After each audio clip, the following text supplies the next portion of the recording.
So this one's going to be the one where we leave a gap.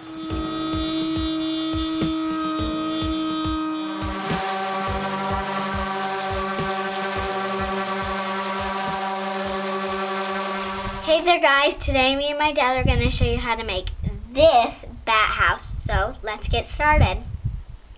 Perfect. Hey there guys, as you can tell from that sweet little intro by my daughter, we are going to be building a bat house today. Definitely a random project, I know, but to be honest, sometimes it's the random projects that interest me the most. And recently my daughter has had quite an interest in everything bat related. So my wife and I, being people who very much want to foster learning versus force it, we told her, research everything you want to know, let us know what you want to do or learn about.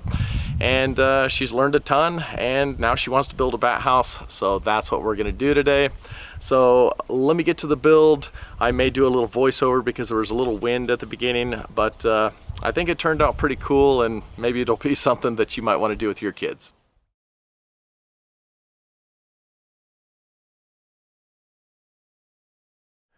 So the first part of this project is definitely going to be something you're not going to want to do with small children, and that is cutting out all of the parts and pieces of the bat house.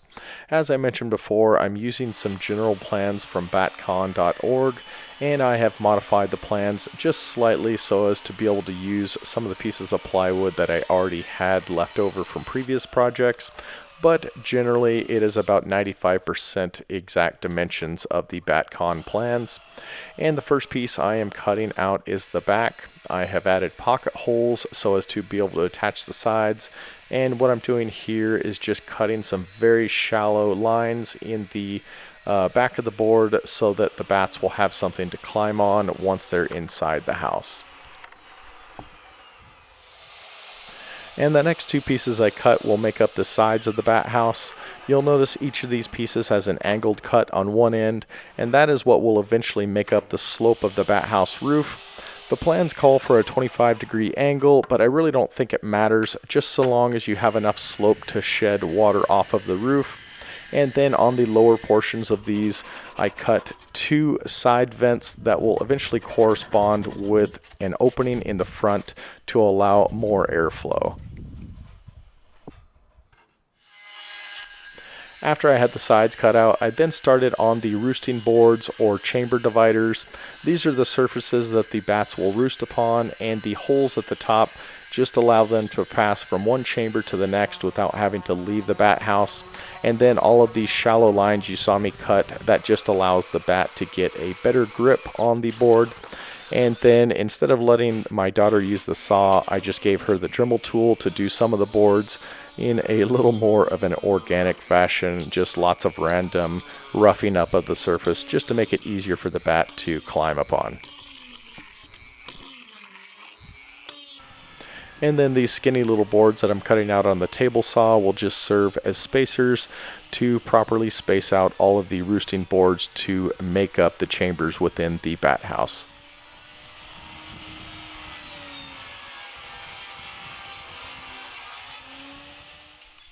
And finally, the last major component of the bat house is just cutting out some boards that will make up the front of the house.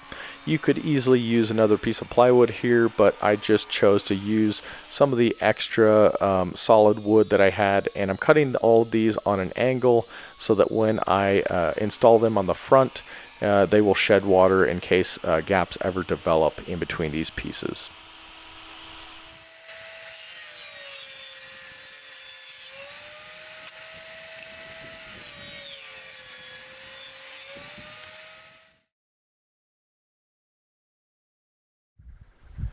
Alright, so here are all of the pieces of the bat house laid out and ready to assemble, and I'm going to have Marley give you a little tour of what each one is and kind of talk about how we're going to put them together. Okay, so these are the sides that are going to be put on, like, this one is going to be on this side. And what is that going to be attached to?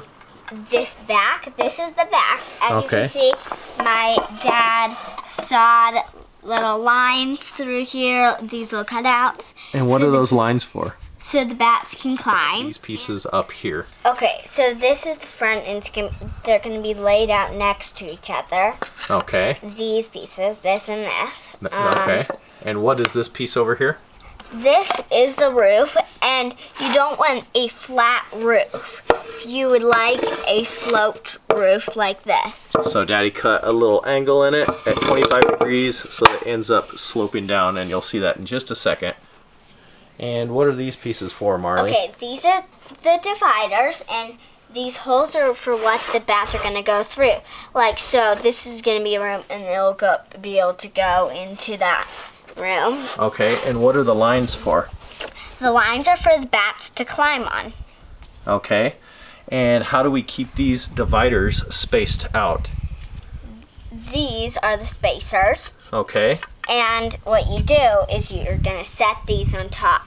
Okay, and it's going to keep Like all so. of those dividers spaced evenly? Yes. And then there's a little gap on these.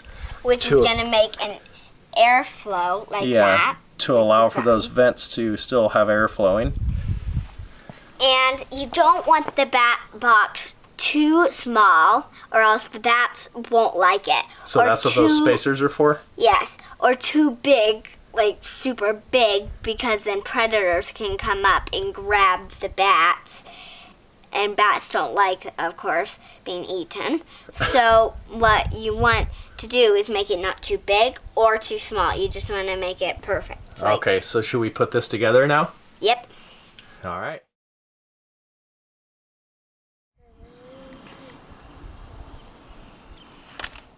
I can do that.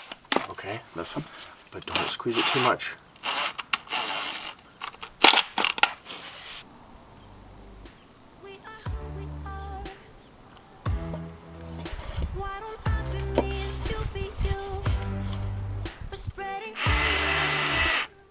Just keep going until you see a little.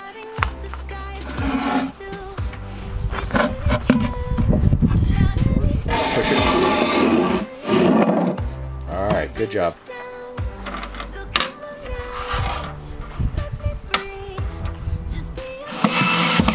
Perfect. Go until you see glue squeeze out. Perfect. I saw a little bit.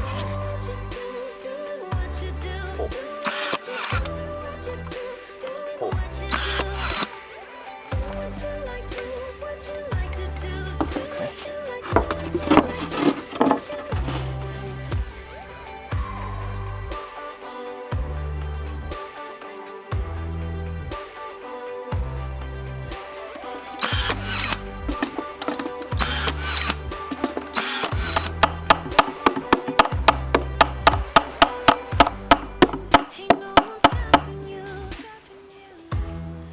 Try to express yourself in your way.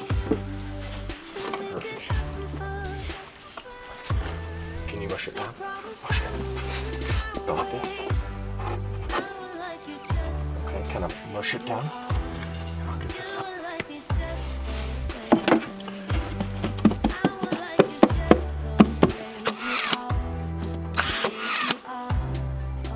Keep on doing what you do, doing what you do. Just keep on doing what you do, doing what you do, doing what you do, what you do, doing what you do.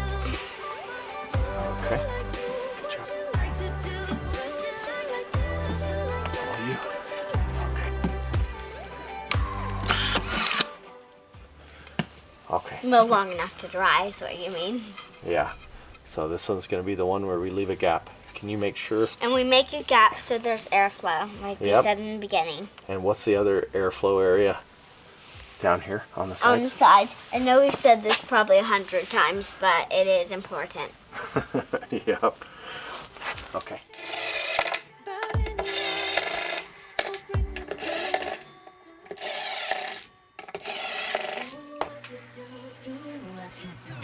Just keep on doing what you do, doing what you do, doing what you do, what you do, doing what you do. Do what you like to, what you like to do, do what you like to, what you like to. Here it is with everything sanded. The only things left to do are to add something on the roof, and right now I think I'm going to add some sort of galvanized sheet metal just to where it matches my house roof a little bit closer. And then the next thing that I will do is carve out the bat emblem with a little Dremel tool, and then probably paint the inside dark gray or black. And then I kind of want to just coat this in linseed oil or something like that because I kind of like the wood look. But I think my wife is wanting me to paint it the same color as the house so it blends in a little bit better.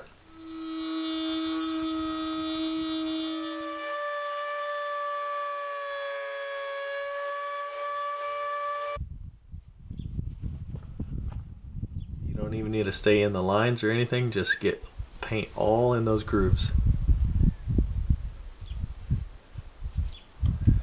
Because I'm going to sand all the excess off. How are you going to make sure that you... Oh, I get it, because the sander can't go in those little cracks and sand all that out. Yeah, exactly. Good job.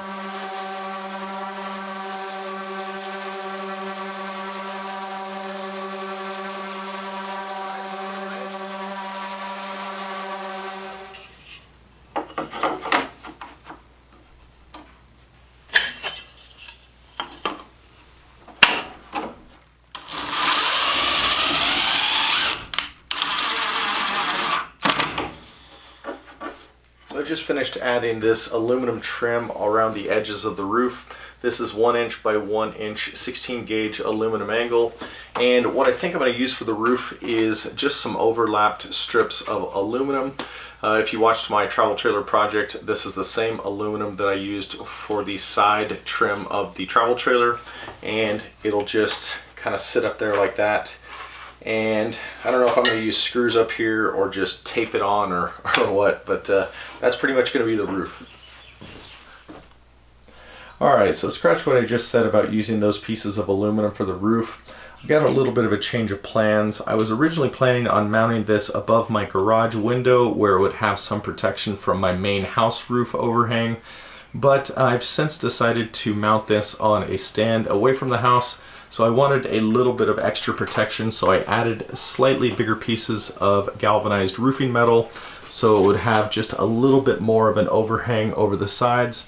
And you can also see I've gone ahead and painted the bat box so it's no longer the natural wood color. So now let's go hang it up.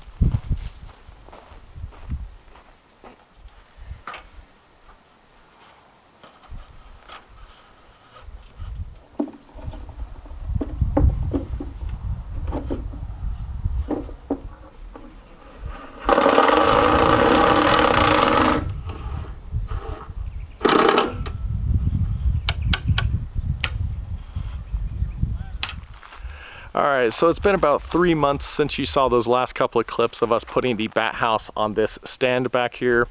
And at this point, there are no bats living inside the bat house, but that's okay. My daughter has informed me from her research that it can take anywhere from 1 year to 2 years for bats to take up residence in a bat house like this. But I do want to talk about the stand real quick because I realized I didn't really show putting it up or anything. And like some of the other projects I've done over the past year, it has a little story to it. So let me talk to you about the stand, and then I'll see if I can get my daughter to do like the closing out with me. So this stand is completely overbuilt and is in no way a representation of the kind of structure you need to hold a tiny little bat house like this. A simple 4x4 post concreted in the ground would certainly suffice, but I happen to have a lot of this 3 inch by 3 inch by 1/4 inch steel angle on hand. Some of you may know the story, but my friend George in Tucson took down a movie theater called the De Anza Drive-In, and these made up the purlins that held the original movie theater screen. And the cool story behind that is that that movie theater was the first movie theater my wife had ever gone to as a little girl. So she saw her very first movie in her life on the screen that was held in place by these pieces of steel right here. You might have also seen some of the steel on the last video where I rode over a little bike bridge I made, and you will certainly see more of it in the future. And then as for, some of you may be wondering why this one doesn't have a little square around the concrete top. This ground slopes like this, and that square would have had to poke out of the ground, and just would have looked kind of weird, so I just decided to not put one there. So definitely a little aggravating to my OCD, but anyway, I don't think this thing will be coming down anytime soon, and I think that's about it. All right, guys, that is pretty much going to do it for this video. Hopefully you found it interesting, and maybe it'll give you an idea for a project with your kiddo, or maybe if you're like me, you just want to build a bat house for yourself if you don't have any kids. Did you have a good time making it? Yes.